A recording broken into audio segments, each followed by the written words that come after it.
দুবলা গাড়ি সমুদ্রের ধারে এক রাত কাটিয়ে আজকে বাড়ি ফিরবো। তবে তার আগে ঘুরে দেখব এই বালেশ্বর শহরটাকে। জেনে নেব গোপীনাথ মন্দিরের অলৌকিক ইতিহাস, দেখব ইমামি জগন্নাথ মন্দিরের অসাধারণ স্থাপত্য শৈলী, পাহাড়ের উপর ৩০০টা সিঁড়ি বেয়ে চলে যাব পঞ্চলিঙ্গেশ্বর মন্দির, আর সবশেষে বন্দে ভারতে চেপে এখান থেকে বাড়ি ফেরার অভিজ্ঞতাও শেয়ার করব তোমাদের সাথে। প্রথমেই চলে আসলাম বালেশ্বরের সেই মন্দিরে যেখানে ভক্তের ভালোবাসার টানে স্বয়ং ভগবান শ্রীকৃষ্ণ ক্ষীর চুরি করেছিলেন বলে বিশ্বাস করা হয়। এটাই হলো সেই পবিত্র ক্ষীরাচোরা গোপীনাথ মন্দির। তাহলে চলো জেনে নিই এই মন্দিরের ইতিহাস আর অনুভব করি এক আধ্যাত্মিক পরিবেশ।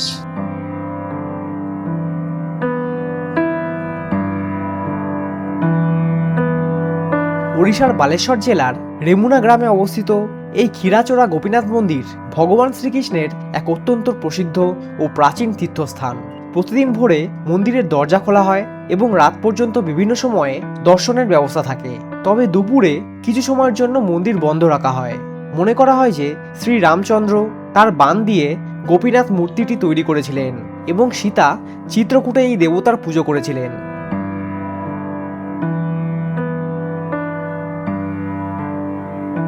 ত্রয়োদশ শতাব্দীতে ওড়িশার রাজা নরসিংহদেব এই দেবতাকে চিত্রকূট থেকে এখানে নিয়ে আসেন। কথিত আছে এক সময় এক মহান বৈষ্ণব সাধক মাধবেন্দ্র পুরী এই মন্দিরে এসে শ্রীকৃষ্ণ তথা গোপীনাথের প্রিয় ক্ষীর খাওয়ার জন্য ইচ্ছে প্রকাশ করেন। তাই ভক্তের মনের ইচ্ছা পূরণ করতে গোপীনাথ নিজেই একটি ক্ষীরের পাত্র লুকিয়ে রেখে মন্দিরের পুরোহিতকে স্বপ্নের নির্দেশ দেন তা মাধবেন্দ্র পুরীকে দিয়ে আসতে। সেই অলৌকিক ঘটনার পর থেকেই এই মন্দিরের ভগবানের নাম হয়ে যায় ক্ষীরাচোরা গোপীনাথ, অর্থাৎ যিনি ভক্তের জন্য ক্ষীর চুরি করেছিলেন। তাই আজও এই মন্দিরের ক্ষীর প্রসাদ অত্যন্ত বিখ্যাত। এখানকার শান্ত পরিবেশ, প্রাচীন স্থাপত্য, ভক্তিময় আবহ সবকিছু মিলিয়ে জায়গাটিকে করে তুলেছে দর্শনার্থীদের কাছে বিশেষভাবে আকর্ষণীয়।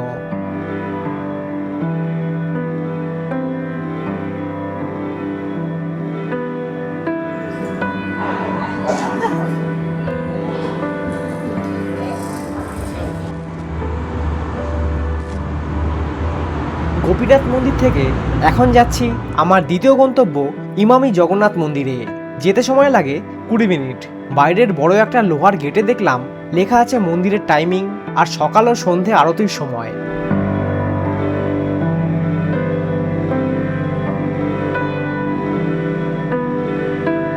আধুনিক সময়ে নির্মিত হলেও এই মন্দিরটি ঐতিহ্যবাহী কলিঙ্গ স্থাপত্যশৈলীকে অত্যন্ত সুন্দরভাবে তুলে ধরেছে।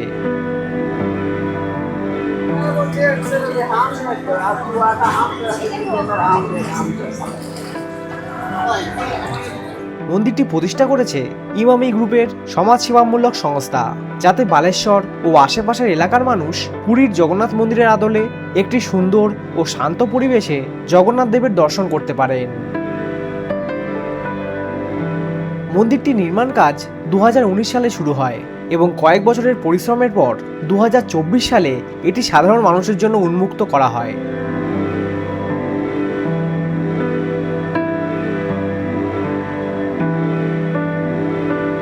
এই মন্দির প্রতিষ্ঠার মূল উদ্দেশ্য ছিল ভক্তদের জন্য একটি আধ্যাত্মিক কেন্দ্র গড়ে তোলা, পাশাপাশি ধর্মীয় পর্যটন ও স্থানীয় সংস্কৃতিকে আরও সমৃদ্ধ করা।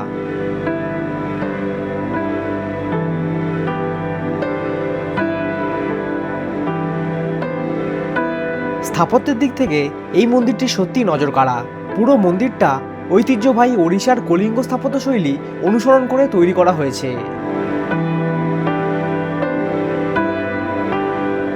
উঁচু শিখর, সূক্ষ্ম কারুকাজে ভরা পাথরের দেয়াল, অলঙ্কৃত স্তম্ভ এবং প্রতিটি অংশের নিখুঁত নকশা দর্শনার্থীদের মুগ্ধ করে।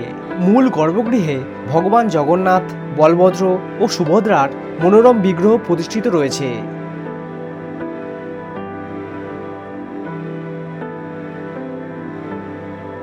মন্দির চত্বরে প্রশস্ত প্রাঙ্গণ, পরিচ্ছন্ন পরিবেশ, সুন্দর বাগান, আলোকসজ্জা এবং খোলা জায়গা একে শুধু একটি পুজোর স্থান নয়, বরং পরিবার নিয়ে সময় কাটানোর জন্য একটি মনোরম স্থান করে তুলেছে।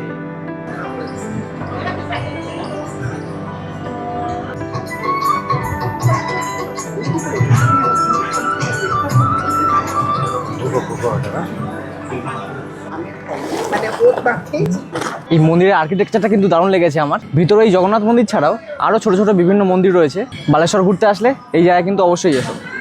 মন্দিরের এই পাশে জুতো খোলা জায়গা আছে, ফ্রিতেই জুতো রাখছে। এখান থেকে জুতো খুলে এই সাইড দিয়ে পা ধুয়ে যেতে হবে। আর মন্দিরের বাইরে এখানে দেখো ভোগ প্রসাদ দিচ্ছে, খিচুড়ি।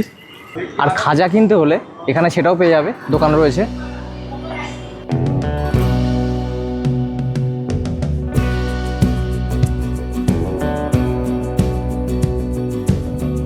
আর ওই খাজার দোকানের উল্টো দিকে এখানে ছাঁচ বিক্রি হচ্ছে। বলো, আমি জগন্নাথ মন্দিরের পাশে এই ছাঁচটা খেয়ে খুব তৃপ্তি লাগলো, এই গরমের ছাঁচটা। কত নিল? 5 টাকা। তাই? বাহ, কম দাম, গরমের মধ্যে ভালো লাগে। গরমের মধ্যে দাম টেস্টি। এই অনলাইন পেমেন্ট করার ব্যবস্থা রয়েছে।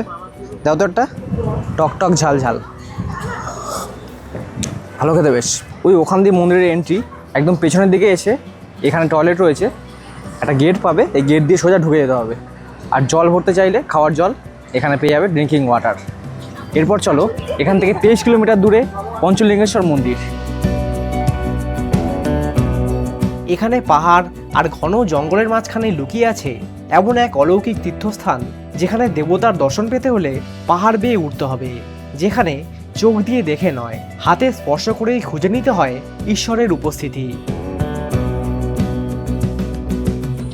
গাড়ির পার্কিং এই জায়গায়, এখান থেকে উঠে এখান দিয়ে আবার হেঁটে যেতে হবে। এই পুজোর সামগ্রী কিনতে পারো, দোকানপাট রয়েছে এখানেই। এই পাহাড়টা কিন্তু দারুণ, পুরো পাথর। গাড়ি নিয়ে আসলে কিন্তু এখানেই রাখতে হবে, এখান দিয়ে আর যেতে দেয় না। এরকম অটো টোটো কিছু একটা পাওয়া যায়, কিন্তু আজকে অ্যাভেলেবেল নেই বললো। তাই জন্য 300 মিটার হেঁটে যেতে হবে, আবার সেখান দিয়ে আবার সিঁড়ি দিয়ে উঠতে হবে। 200খানা সিঁড়ি আছে। ও পাওয়া গেছে, টোটো পাওয়া গেছে। আমরা নামবো, কত করে? কত নেবে চট করে বলো, টাইম নেই বাবা। জিবা আসবা বলবা তো, জিবা আসবা বলবো, তুমি বলো। জিবা আসবা হলে 400 টাকা, আর খালি জিবা হলে 150। এক একজন 400 করে? ও সবাই মিলে? তাই বল। 1 2 3 4 5 6। এই একটা টোটোতে 6 জন, 400 টাকা। চলো। সমুদ্রপৃষ্ঠ থেকে প্রায় 3000 ফুট উচ্চতায় অবস্থিত এই মন্দির প্রকৃতি ও আধ্যাত্মিকতার এক অসাধারণ মিলনস্থল। তাহলে চলো ঘুরে দেখি বালেশ্বরের সেই বিখ্যাত পঞ্চলিঙ্গেশ্বর মন্দির। চলে আসলাম, বেশিক্ষণ লাগলো না, 2-3 মিনিট লাগলো। আর যাওয়া আসা মিলিয়ে 400 টাকা নিচ্ছে। তোমরা এখানে আসলে কোনো টোটো না পেলে এনাকে ফোন করতে পারো, আমি নাম্বার দিয়ে দিলাম রিসেপশনে। আর আমরা মন্দির থেকে নেমে এসে ওনাকে একবার ফোন করতে হবে, তখন আবার নিয়ে যাবে আমাদের।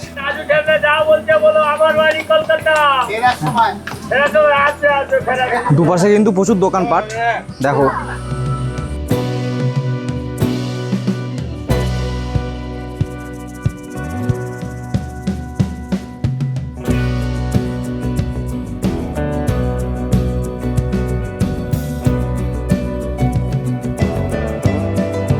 এই গেটের সামনে চলে এসেছি, এখান দিয়ে এবার সিঁড়ি দিয়ে উঠতে হবে। চলো। আচ্ছা, এখানে টিকিট সিস্টেম আছে, 5 টাকা করে টিকিট না। 300টা সিঁড়ি আছে, আমাকে ওই ড্রাইভার বললো, টোটো ড্রাইভার। চারপাশে পুরো সবুজ গাছপালায় ঢাকা, পাহাড় চারিদিকে। আচ্ছা, বসে রেস্ট নেওয়ার জন্য জায়গা আছে একটা এখানে, ভালো বেশ। আবার রেস্ট নিয়ে চলো এবার।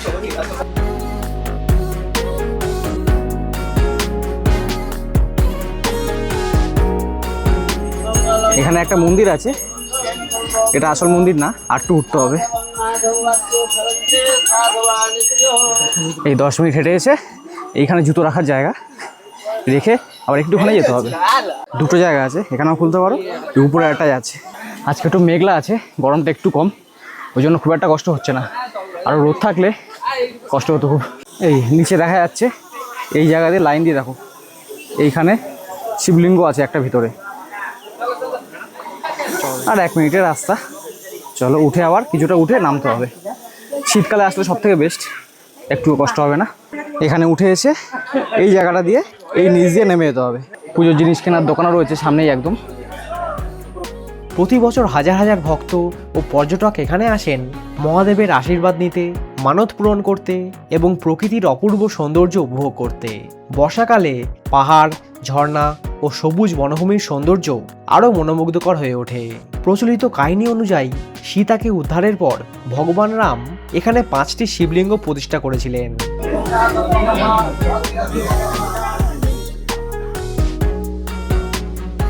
ধর্মীয় অনুভূতি, রোমাঞ্চকর অভিজ্ঞতা এবং প্রকৃতির অপরূপ সৌন্দর্য যদি একসঙ্গে উপভোগ করতে চাও তাহলে এই পঞ্চলিঙ্গেশ্বর মন্দির অবশ্যই তোমার ভ্রমণ তালিকায় থাকা উচিত। এই জায়গার লাইনটা দেখো একবার, এই বাঁ দিকে আবার সিঁড়ি আছে, সিঁড়ির উপরেও লাইন উঠে গেছে। এই পাহাড়ের দুটো পাথরের মাঝখানে একটা শিবলিঙ্গ আছে, সেটা শুয়ে শুয়ে ছুতে হবে। এই যে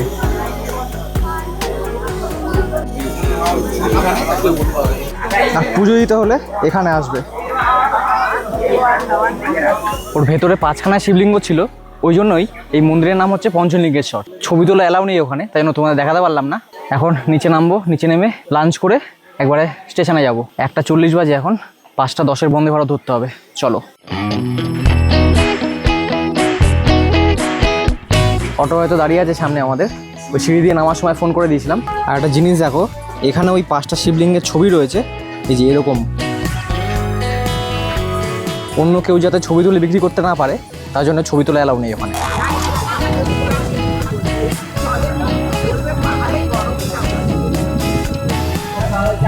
যেখানে আমাদের পার্কিং ছিল গাড়িগুলো, তার থেকে একটু এগিয়ে এসে এখানে আর একটা জগন্নাথ মন্দির রয়েছে, এখানে ভোগ প্রসাদ দিচ্ছে।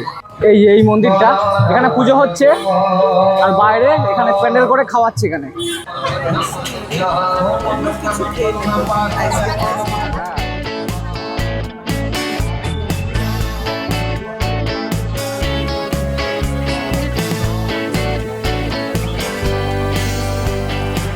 কত বড় লাইন! তো আমাদের যে টোটোওয়ালা, উনি মাঝখান থেকে আমাদের দাঁড় করিয়ে দিয়েছে, তাই জন্য লাইনে দাঁড়াতে হয়নি। কিন্তু আমি খেলাম না এসব, আমি একটু ফুচকা খাবো, এখানে ফুচকা আছে। হ্যালো, এই 10 টাকায় 5টা ফুচকা, ঝাল ছিল খুব।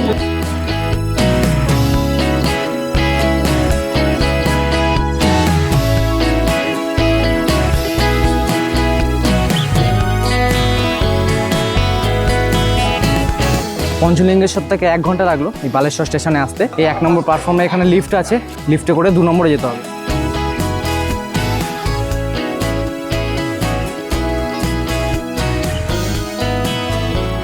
2 নম্বর প্ল্যাটফর্মে আসলাম, এখানে শুনলাম একটা ওয়েটিং রুম আছে, চলো দেখি। এই যে পাওয়া গেছে এসি ওয়েটিং রুম। অনেকটা আসতে হলো, কত কিছু আছে, shower facility, luggage rack, sofa seating, mobile charging, full AC, neat and clean toilet আর ফুড মিল। আচ্ছা, ঢুকে এই ডান দিকে আসতে হবে, প্রথমে টিকিট কাটতে হবে। কত করে? 20 টাকা করে। 20 টাকা করে 1 ঘন্টা না? 1 ঘন্টা 20 টাকা। এখান দিয়ে পেমেন্ট করে যেতে হবে, 1 ঘন্টায় 20 টাকা পার হেড।